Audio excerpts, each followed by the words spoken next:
On June 6, 1944, over 150,000 Allied soldiers stormed the beaches of Normandy in the largest amphibious invasion in human history. It was a brutal, blood-soaked victory that shifted the course of World War II. But 150 miles away, at Pas-de-Calais, the elite units of the German army sat doing absolutely nothing. They were guarding an empty coastline. Why? Because German High Command was convinced Normandy was just a distraction and that the real invasion was coming right to them. They believed this because of one man, a man who won the highest military honors from both Nazi Germany and Great Britain. He had zero military training. He had never shot a gun in combat, and he wasn't even a spy when he started. He was a failed chicken farmer from Barcelona who managed to pull off the single greatest troll job in modern history. This is the story of Juan Pujol Garcia, the double agent who single-handedly tricked Adolf Hitler into losing the war. To understand how Juan Pujol Garcia ended up in Hitler's inner circle of trust, you have to go back to 1936. Spain was tearing itself apart in a ruthless civil war. Juan was running a small chicken farm outside Barcelona. During the conflict, the government seized his farm, kidnapped his mother and sister, and forced him into service.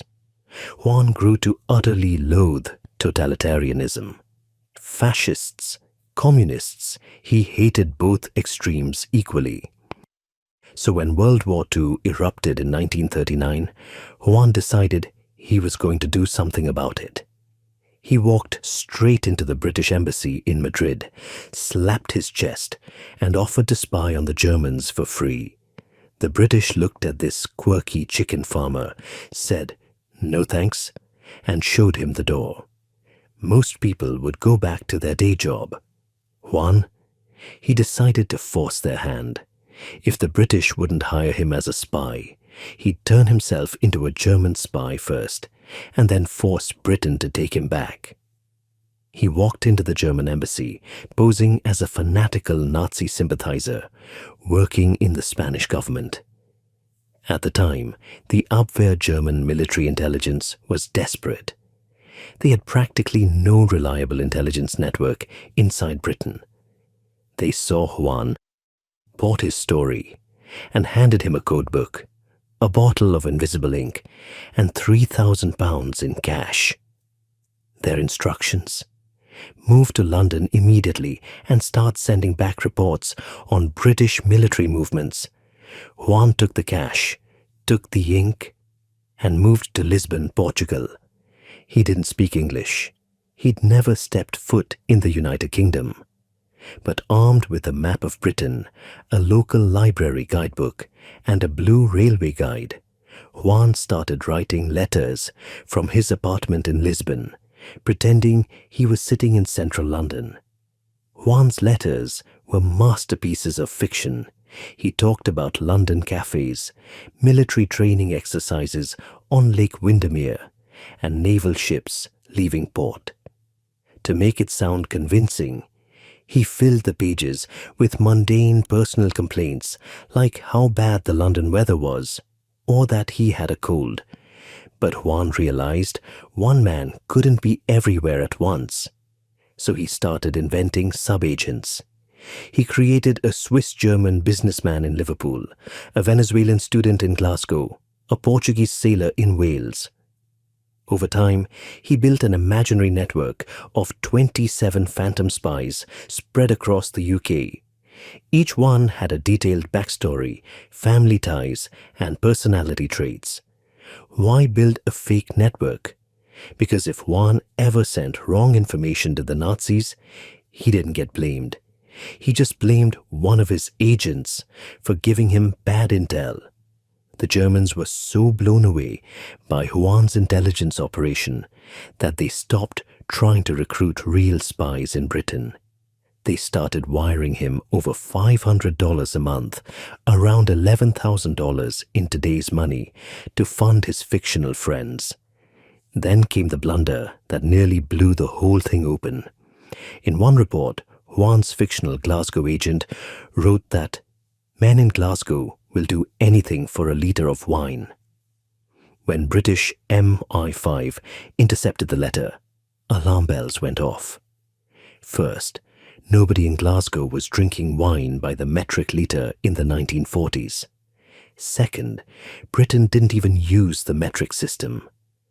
MI5 realized someone was feeding the Nazis wildly fabricated stories disguised as British intelligence, and the Nazis were falling for it, hook, line, and sinker.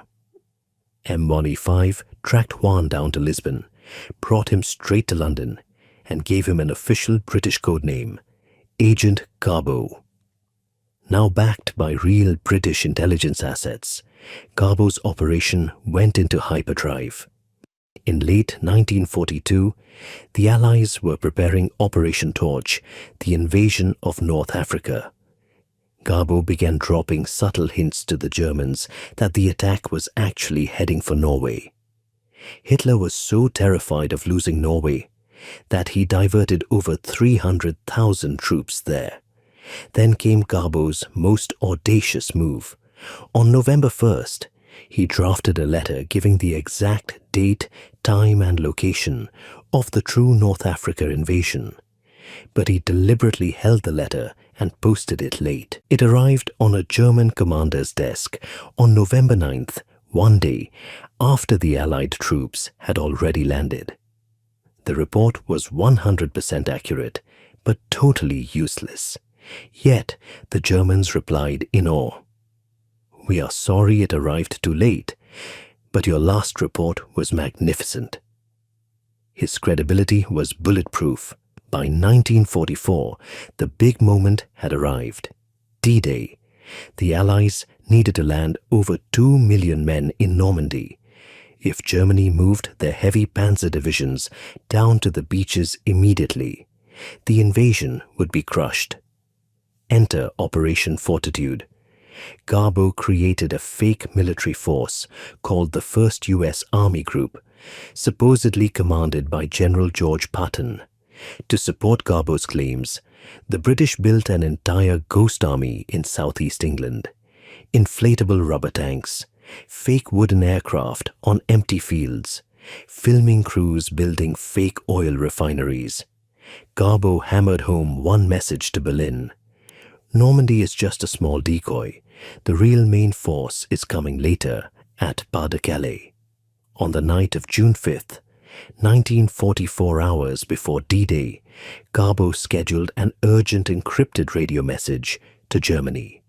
At 3 a.m., he sent word that troops were being issued sick bags and rations, meaning the invasion was starting right now.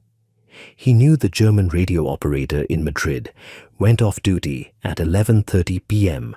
and wouldn't log back on until morning. By the time the Germans decoded Garbo's warning, Allied soldiers were already storming the beaches of France. Even as the Allies pushed through France over the next 6 weeks, Hitler refused to move his primary force from Pas-de-Calais. He sat waiting for the second wave Garbo had promised, a second wave that never existed. By the time the Nazis realized they'd been duped, Europe was liberated. Despite losing the war, Hitler was so convinced of Garbo's loyalty that he authorized awarding him the Iron Cross via radio message in July 1944. A few months later, King George VI quietly awarded him the Order of the British Empire. Juan Pujol Garcia became the only person in history to be decorated by both sides of World War II. When the war ended, Juan faced a new problem. Surviving SS officers and Nazi loyalists were looking for revenge. So, Juan pulled off his final spy trick. He faked his own death from malaria in Angola in 1949, moved to a quiet town in Venezuela, opened a small bookstore, and vanished into obscurity. For nearly 40 years, the world thought Agent Garbo was dead. It wasn't until 1984 that a British investigative journalist managed to track him down through a Barcelona phone book. At age 72, Juan traveled to Normandy for the first time. Standing at the cemetery overlooking the beaches he helped protect, the former chicken farmer finally saw the thousands of white crosses and realized just how many lives his imagination had saved.